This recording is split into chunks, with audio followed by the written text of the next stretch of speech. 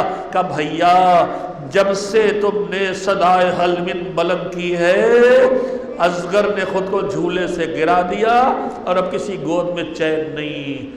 حسین سمجھ گئے مدینے میں جو وعدہ کیا تھا وہ پورا کرنا چاہتا ہے میرا لال، کا لاؤ پیاسا ہے، شاید کم سنی پہ رحم کھا کے کوئی پانی دے دے۔ لے کے چلے حسین، در خیمہ پہ پہنچے، رباب سر جھکائے کھڑی تھی، ایک مرتبہ نگاہیں اٹھا کے آقا کے چہرے پر نظر ڈالی، لبوں پہ تو کوئی گفتگو نہ آئی مگر نہ خاموش نگاہیں کہہ رہی تھی آقا صبح سے جو مقتل میں گیا ہے اس کا جنازہ آیا ہے، میرے لال کی خیر ہو۔ حسین لے کے پہنچے، یہ بچہ پیاسا ہے دیکھو اسے پانی پلا دو، کسی پہ کوئی اثر نہ ہوا۔ کہا اصغر تم بھی تو حجت خدا کے بیٹے ہو، اپنے باپ کی بات ان ظالموں تک پہنچا دو۔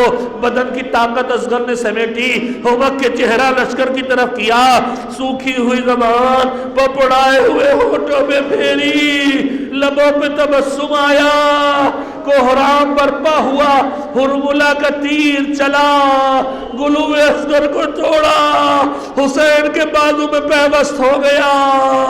حسین نے تیر کو نکالا، چلو میں خون بھر کے چہرے میں ملا، ننھی سی لاش لے کے کربلا کی طرف کے میدان سے خیموں کی طرف چلے۔